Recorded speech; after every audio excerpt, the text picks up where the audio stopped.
Hello viewers, मेरा नाम सनी सत्यम है। मैं आज एक ऐसा मर्डर केस की कहानी आपके सामने लाया हूं जिसे सुनकर आपका दिमाग हिल जाएगा। एक आदमी गुरुमूर्ति जो एक एक्स आर्मी मैन था और यह व्यक्ति रिटायर होने के बाद डीआरडीओ में प्राइवेट सिक्योरिटी का काम करता था कंचनबाग में। इस व्यक्ति की पत्नी का नाम माधवी है और 2 बच्चे भी थे। और ध्यान से सुनिए, संक्रांति यानी खिचड़ी का त्योहार का समय था। 13, 14, 15 गांव जाने का प्लान बना रहे थे, लेकिन हो नहीं पाया तो बच्चों को गांव भेज दिया और 15 जनवरी पति पत्नी घर पे अकेले थे। उस दिन किसी वजह से दोनों में लड़ाई हुई। अगले दिन 16 को माधवी के माँ का फ़ोन आता है। इस पे गुरु उसकी माँ को बताता है कि कल रात को हमारे बीच लड़ाई हुई और वो घर छोड़ के चली गई। अब थोड़ी देर बाद घर से बदबू आनी शुरू हो जाती है। जहाँ पे आस पड़ोस के लोग पूछते हैं तो गुरु बताता है कि मेरा कुत्ता मर गया है और मैं इसे जल्दी साफ कर दूंगा। 16 और 17 की रात को कुकर्स की सीटी बजता हुआ आवाज़ सुनाई देता है। अगल बगल वाले सोचने रहते हैं कि इतनी रात को क्या पका रहा होगा। माधवी के माँ बाप इधर घर आ जाते हैं क्योंकि 2 दिन से बेटी का कोई अता पता नहीं चला। फिर पति और माधवी के माँ बाप मिलके पुलिस स्टेशन कंप्लेन देते हैं। कंप्लेन देने पर पुलिस घर जाती है और कई सारे सबूत मिलते हैं। जैसे गुरुमूर्ति ने बताया कि वो घर छोड़कर चली गई थी। सीसीटीवी देखने पर पता चलता है कि वो 15 को घर के अंदर तो गई थी पर बाहर कभी आई नहीं। सीसीटीवी में अगले दिन दिखता है कि गुरु एक बकेट लेकर जाते हुए दिखता है।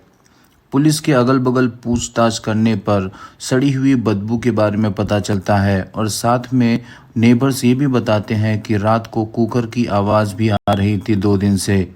घर पे एक बड़ा हथियार मिला जो कि चिकन या मटन के दुकान पर पाया जाता है मांस काटने के लिए। पुलिस को तो सब समझ में आ गया था, लेकिन ये कितना भयंकर हुआ होगा ये अभी सामने आना बाकी था। पुलिस तीनों लोगों को पुलिस स्टेशन ले जाती है और अब गुरु को पुलिस एक डंडा मार के पूछती है। पुलिस पूछते ही गुरुमूर्ति सब बता देता है। अब गुरुमूर्ति कहता है कि उस दिन बहस हो गया, मैंने एक भारी चीज़ से उसे मार दिया जिससे वो बेहोश हो गई। बेहोश होने के कुछ देर बाद वो मर गई थी। उसके मरते ही उसने बाथरूम में ले जाकर उसके टुकड़े टुकड़े कर दिए और फिर उसे कुकर में पकाकर एक प्लास्टिक में बांधकर नदी के किनारे फेंक दिया है। अब इसमें पुलिस को कई डाउट आते हैं। उन्हें लगता है कि ये कोई नॉर्मल नहीं बल्कि प्लान करके मारा गया है, क्योंकि अगर लड़ाई होती तो अगल बगल सुनाई देते। दूसरा, अगर प्लान नहीं होता तो बॉडी को इस तरह डिस्पोज करने का ख्याल नहीं आता। अगर एक्सीडेंट हुआ तो पुलिस स्टेशन जाके बता देना था। इससे हॉस्पिटल भेज के उसकी जान बचा ली जाती। आगे पता चलता है कि ये एक बार त्योहार के समय पति पत्नी गांव गए थे। वहां किसी महिला को पति ने छेड़ दिया था जिससे बहुत नाम खराब हुआ था। इसलिए इस बार भी ये लोग गांव नहीं गए थे और सिर्फ बच्चों को भेजा था। लेकिन उसी बात को लेकर पत्नी ने पति को कोसा था और उसने उसे मार दिया गुस्से में आकर। और मरने के 6 घंटे तक सोचता रहा कि क्या करना है। उसने यूट्यूब में देखा कि बॉडी कैसे डिस्पोज करें और फिर एक वेब सीरीज भी देखकर प्रेरित हुआ।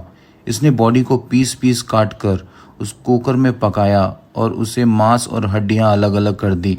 मांस को जलाकर पाउडर बना दिया और लैट्रिन कमोड में डाल दिया बहा के। हड्डियों को नदी किनारे फेंक दिया था। उसके घर से खून पूछने वाले टिश्यूज और माधवी के बाल के अंश मिले। अब इसमें उम्र कैद या फिर फांसी हो सकती है। दोस्तों, ये चैनल आप लोगों को जागरूक करने के लिए बनाया है। आपको अगर इस कहानी के बारे में और कुछ पता है तो कमेंट में ज़रूर बताएं।